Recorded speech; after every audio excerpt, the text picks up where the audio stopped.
Tahun 2020 telah berlalu dan tahun kemarin bisa dikatakan tahun kesengsaraan dunia. Tahun COVID menginvasi banyak negara. Makhluk yang tidak terlihat itu menjadi musuh dunia yang memapar hampir 100 juta manusia di seluruh dunia dan membunuh hampir 2 juta manusia di tahun 2020. Di Indonesia, memapar hampir 800.000 manusia, menghilangkan nyawa hampir 3%-nya dari yang terpapar. Secara bergiliran, yang terpapar membuat 800.000 orang Indonesia 2-4 minggu berada di dalam isolasi. Anak sekolah, bisnis menjadi dari rumah. Manusia menjadi berjarak. Sosialisasi menjadi tidak berinteraksi langsung. Manusia menjadi tidak bisa merasakan vibrasi sesama manusia lagi. Manusia dulu, jangankan vibrasi sesama manusia, vibrasi alam kita mengenal dengan baik. Kapan alam memberikan signal musim hujan akan mulai, musim panas akan berakhir, akan hujan, dan lain sebagainya. Kemudian manusia modern dalam 30 tahun ini sudah tidak mengenal alam lagi. Lalu sekarang manusia bisa-bisa tidak kenal sesama makhluk hidup lainnya karena tidak kenal vibrasi, termasuk sesama manusia. Karena jarang bertemu, jarang berinteraksi. Kunjungan ke rumah orang tua menjadi dengan gadget. Kunjungan ke keluargaan mendadak menjadi terbatas. Sesama kolega bisnis pun demikian. Dunia menjadi dehumanized, seakan menjadi tidak manusiawi lagi. Itulah efek COVID. Efek yang akan terus bersama kita selamanya. Beritanya akan semakin berkurang, namun virusnya akan terus ada. Virusnya akan terus mengganggu selamanya. Bergantian isolasi mandiri dilakukan oleh setiap manusia yang terpapar. Jadi sekarang dan ke depan kesehatan itu punya arti baru.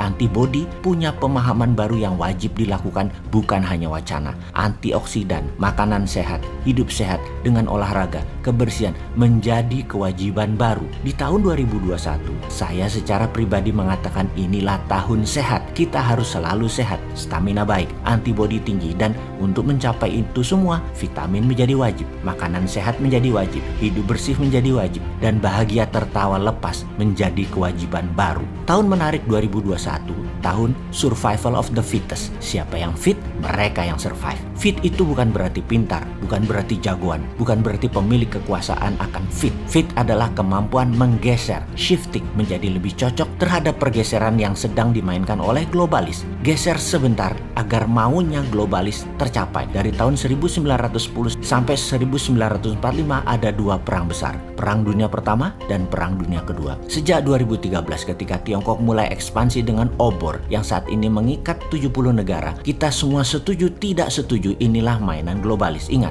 Tiongkok adalah sentral global supply chain dunia. Tidak mungkin bisa begini kalau tidak main dan tidak dimainkan bersama globalis. Amerika, para patriot Pentagon 2014 merencanakan melawan globalis dengan mendesain Trump jadi presiden. Dan 4 tahun kemudian, saat ini globalis di belakang Partai Demokrat dan Tiongkok melawan Trump yang 80% sudah pasti dimenangkan globalis dan Demokrat pemilihan di Amerika tersebut. Peluang Trump sirna. Tahun 2010, globalis, Bilderberg, kaum the have, kaum 0,001% manusia sudah mengatakan dan menciptakan vision 2030 mereka. Salah satunya adalah harus menjadi pengendali currency. Dengan digital currency mereka, dengan algoritma mereka. Kita persingkat, perang dagang adalah perang yang diluncurkan oleh Trump dan kaum patriotik nasionalis untuk memukul globalis. Perang virus COVID adalah perang yang diluncurkan globalis untuk pukul Trump dan kendalikan dunia.